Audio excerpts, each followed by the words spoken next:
What is up, everybody? This is Lyle, No Hippie Trucking and Transportation. I'm coming at you from the TA in Lexington, Virginia.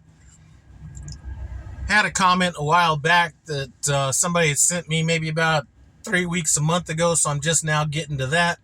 And the question was, Lyle, I see everything's going well with you at Prime, but do you have any regrets?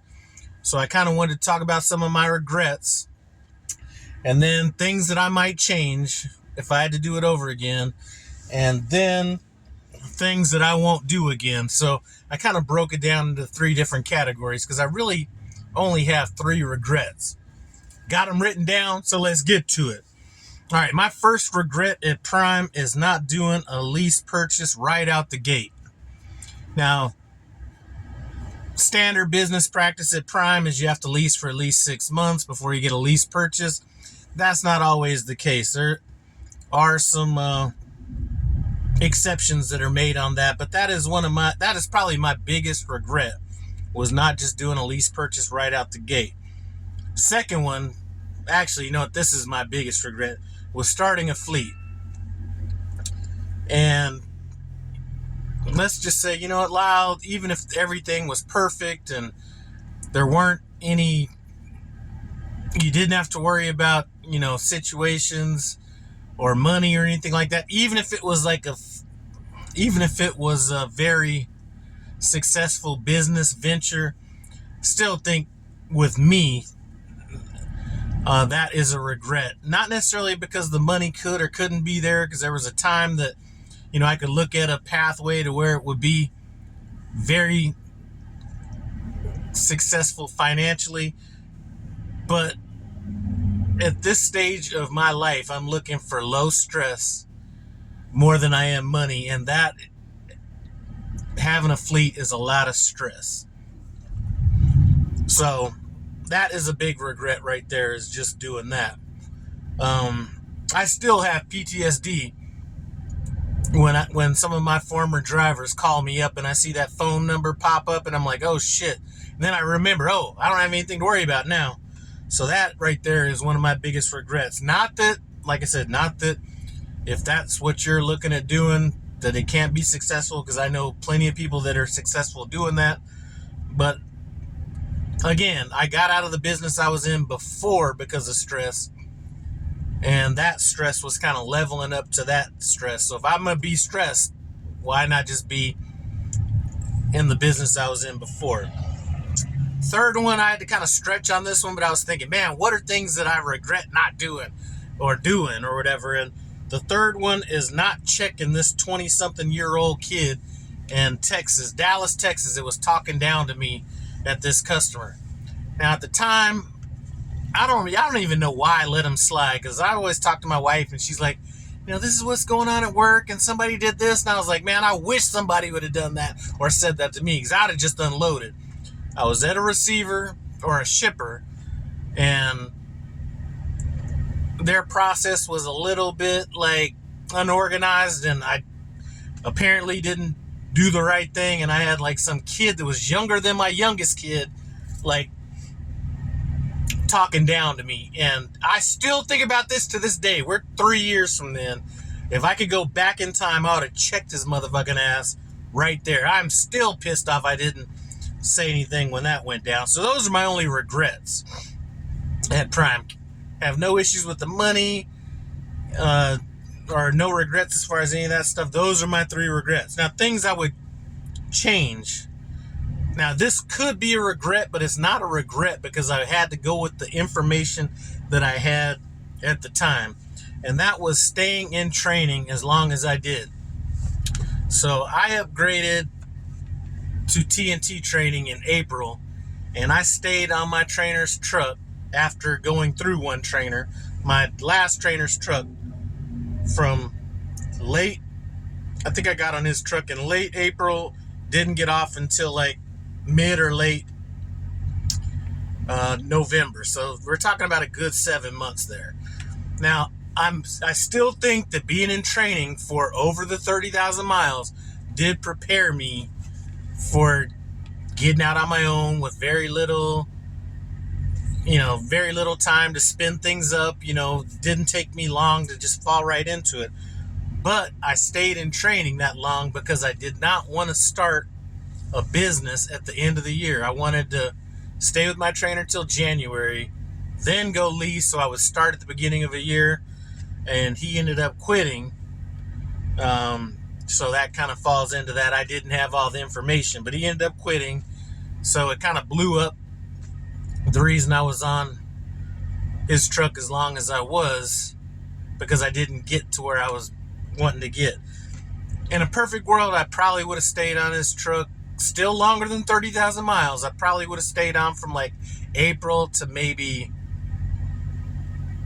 August, maybe September, instead of going all the way to November. So that's kind of one thing I would change.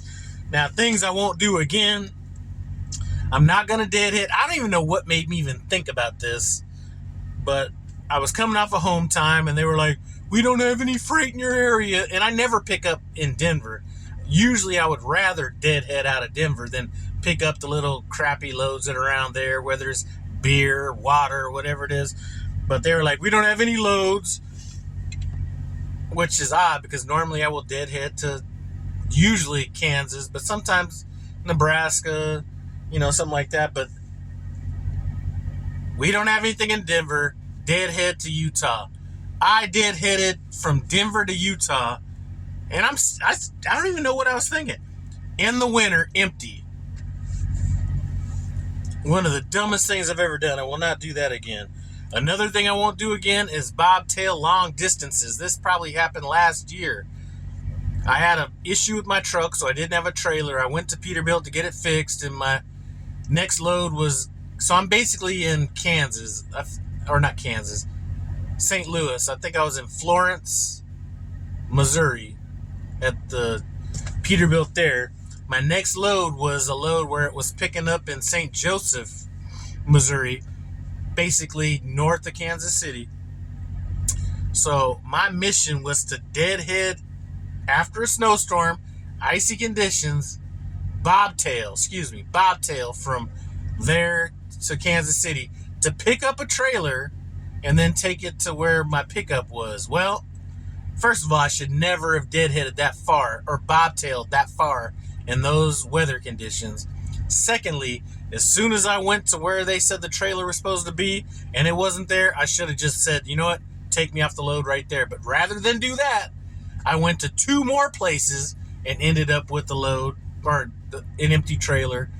Then went to where I was supposed to pick up the load. The load wasn't ready. They would not let me stay there, but they wanted me to drop my trailer. So we're talking about winter conditions, and these guys are making me bobtail off of their property in those conditions. I will never do any of that again. As a matter of fact, if that shit ever happened again, I almost boycotted that customer. But had they done that to me now, I probably would have went back and picked up my trailer and had them take me off the load. And then the third thing that I won't do again is get caught slipping with not enough anti-gel in my fuel. Now, this probably goes back 2 years where I ended up gelling up. Now, my fuel was fine. My fuel wasn't gelled up, but there's a pass-through that goes through between the tanks or something like that. And since that, I don't know, that hose or whatever was so narrow, it gelled up in that part and ended up having to get a road call out there. I think that shit was like $1,100-$1,200 or something. So now I'm definitely just going to over-treat my fuel on that. But that's really all I have. As far as things at Prime, I really don't have that many regrets. I mean, there would be things that I would change about the company, but that's not a regret, or things that I have the ability to change, or things I wouldn't do again. So that's pretty much it. Pretty straightforward. Still happy with my decision to come to Prime. Those of you guys have been watching all my old videos since I put out videos before I even came to Prime, like 7 years ago. And my initial plan was to go to night transportation. And I did not go there because they had like an open house thing in Denver, Colorado, which is where I'm from. And they were like, come by our terminal for barbecue and, you know, all this stuff and talk about driving for night transportation. So I was like, cool, this is like 12 miles, 15 miles from my house. Probably longer than that. It's right by that Flying J on I-70. Probably, let's say 20 miles.